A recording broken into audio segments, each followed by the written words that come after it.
Dampak positif dan dampak negatif internet bagi umat manusia. Mata kuliah Etika dan Hukum Cyber. Agustiawan 19020109. Internet sudah menjadi bagian dari kehidupan masyarakat. Di zaman yang semakin canggih ini, semua hal bisa ditemukan di internet. Meskipun tidak semua bisa melalui internet, tetapi banyak juga hal yang pada awalnya hanya bisa dijumpai secara langsung, kini sudah bisa dijumpai melewati internet. Pemakaian internet dapat dikatakan sebagai bagian dari kegiatan sehari-hari, terutama ketika pandemi seperti ini. Banyak pekerjaan, sekolah, kuliah, dan akses-akses tempat umum dialihkan melalui internet media sosial yang berarti membutuhkan internet. Ini adalah akibat dari perkembangan zaman yang memiliki dampak, yaitu dampak negatif dan dampak positif, meskipun terkadang tidak menyadarinya. Tetapi kita sebagai pengguna internet pasti pernah merasakan hal-hal yang menguntungkan ataupun sebaliknya, yang merasa merugikan diri kita pemakai internet. Dampak positif dari internet. Yang pertama, mudah dalam berkomunikasi. Yang kedua, mudah mencari informasi. Yang ketiga, mudah transaksi bisnis. Yang keempat, komunikasi tidak terbatas. Yang kelima, mudah bekerja jarak jauh. Yang keenam, banyak layanan umum, termasuk layanan pemerintah. Yang ketujuh, banyak konten untuk hiburan. Yang kedelapan, mengenal budaya baru. Yang kesembilan, mendapat informasi terkini. Yang kesepuluh, tempat untuk menghasilkan karya. Ke-11, mendapat kenalan baru. Selanjutnya, yang pertama, mudah dalam berkomunikasi. Internet mampu menyambungkan suatu daerah ke daerah lain meskipun jaraknya sangat jauh. Ini adalah suatu keuntungan yang didapat dari internet. Melalui internet kita bisa berkomunikasi dengan orang yang berbeda kota, pulau, bahkan negara. Selanjutnya, mudah mencari informasi. Hampir semua informasi dapat dicari melalui internet. Ini akan memudahkan pekerja dalam bekerja dan siswa dalam belajar. Informasi yang dikemas di internet juga beragam, melalui tulisan, foto, sampai video. Semua bisa dicari dan digunakan sesuai kepentingan masing-masing. Mudah transaksi bisnis. Di era digital ini, banyak pekerjaan yang dialihkan melalui internet. Salah satunya adalah bisnis. Saat ini banyak bisnis dari berbagai bidang yang berjalan melalui internet. Oleh karena itu, transaksi bisnis akan semakin mudah dan menguntungkan bagi pengusaha maupun pelaku bisnis. Komunikasi tidak terbatas. Selain tidak mengenal jarak, berkomunikasi melalui internet juga tidak mengenal waktu. Tidak ada batasan khusus dalam berkomunikasi menggunakan internet. Ini akan sangat berguna bagi orang-orang selalu perlu berkomunikasi. Mudah bekerja jarak jauh. Tren bekerja jarak jauh sebenarnya tidak hanya karena masa pandemi ini.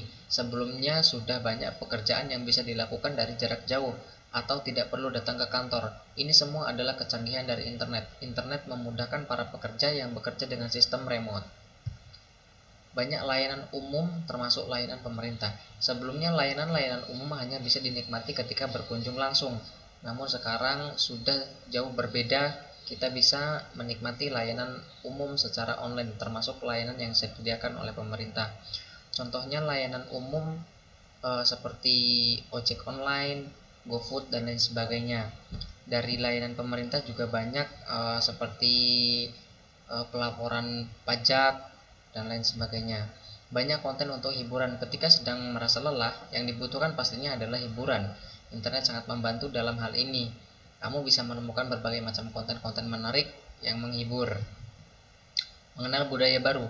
Berkat hadirnya internet, kita bisa mengenal budaya-budaya baru, melihat perkembangan dari budaya lainnya selain Indonesia. Namun hal ini yang tidak kalah penting lainnya adalah melalui internet orang-orang bisa mengenalkan budaya Indonesia ke seluruh dunia. Mendapat informasi terkini.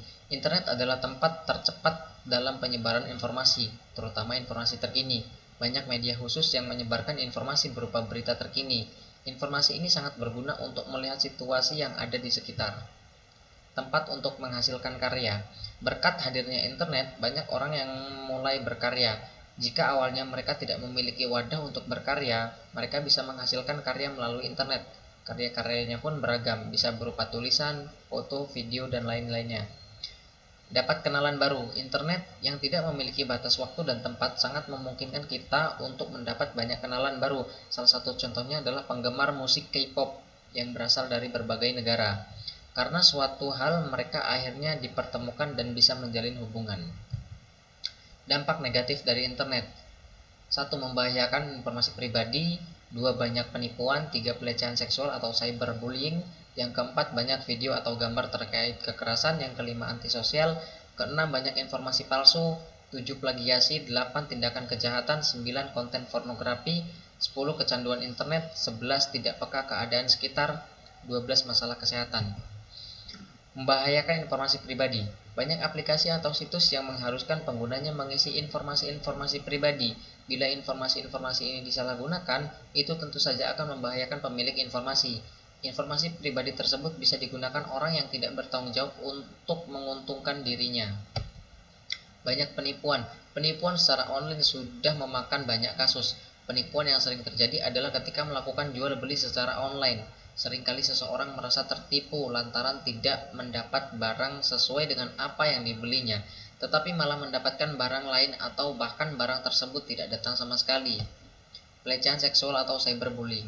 Pelecehan seksual secara online adalah kasus yang semakin lama semakin meningkat jumlahnya. Seringkali korban tidak menyadari bahwa ia sedang mengalami pelecehan seksual atau bahkan masuk ke perangkap pelaku dalam pelecehan seksual. Banyak video atau gambar terkait kekerasan. Zaman sekarang banyak sekali orang dengan mudah mengunggah atau mengekspos suatu kejadian. Kejadian yang dipublikasikan pun beragam. Salah satunya adalah kejadian mengenai kekerasan. Meskipun tidak selalu penganiayaan atau berhubungan dengan fisik, sangat banyak video atau gambar yang berbau atau mengarah pada kekerasan. Antisosial. Internet adalah sesuatu yang asik. Seseorang bisa menggunakan internet selama berjam-jam tanpa henti. Maka dari itu banyak anak-anak yang lebih sering berada di kamar dan bermain internet ketimbang keluar rumah dan melakukan kegiatan sosial dengan teman-teman sebayanya. Banyak informasi palsu. Banyaknya orang yang bisa mengunggah informasi di internet membuat banyak pula informasi yang ada. Namun informasi yang ada tidak selalu benar dan akurat. Banyak sekali oknum-oknum yang tidak bertanggung jawab menyebarkan informasi palsu atau hoaks. Plagiasi. Membuat suatu karya kemudian mempublikasikannya melalui internet adalah salah satu cara efektif untuk mengenalkan sekaligus mempromosikan karya. Namun hal ini seringkali berdampak tidak adil bagi pembuatan karya. Banyak orang yang tidak bertanggung jawab menjiplak atau memplagiasi karya-karya orang lain, kemudian melabelkan dirinya pada karya tersebut. Tindakan kejahatan. Salah satu tindak kejahatan yang lumayan sering terjadi adalah pengalihan uang yang ada di m-banking atau uang elektronik yang terhubung di telepon seluler. Kasus seperti ini biasanya diawali dengan pengiriman kode OTP dan verifikasi sesuatu. Konten pornografi. Sudah menjadi rahasia umum bahwa konten-konten berbau pornografi tersebar di internet. Meskipun sudah ada tindakan pemblokiran dari pemerintah, tetapi tetap saja konten-konten yang berbau pornografi masih mengintai di internet. Banyak juga aplikasi-aplikasi yang mendukung untuk membuka konten pornografi. Kecanduan internet. Sesuatu yang dilakukan secara berlebihan memang tidak baik, termasuk bermain internet. Biasanya kasus seperti ini dialami oleh anak-anak karena bermain game. Selain itu, banyak kasus di mana orang tua mengandalkan internet untuk mengasuh anak-anak mereka. Seperti saat anak sedang rewel, maka orang tua akan memperlihatkan tontonan menghibur yang ada di internet. Jika cara tersebut ampuh, maka itu akan menjadi kebiasaan. Tidak peka keadaan sekitar. Orang yang terlalu banyak bermain internet terkadang tidak memperhatikan keadaan sekitarnya karena ia hanya fokus menatap internetnya saja. Hal ini akan membuatnya tidak peka terhadap keadaan dan hanya memperhatikan apa yang sedang ada di depannya, yaitu internet. Masalah kesehatan. Ketika bermain internet terlalu lama, sehingga harus menatap layar handphone atau laptop terlalu lama juga, itu akan berpengaruh kepada mata. Jika ini dilakukan secara terus-menerus, akan berdampak buruk kepada penglihatan. Sekian, terima kasih.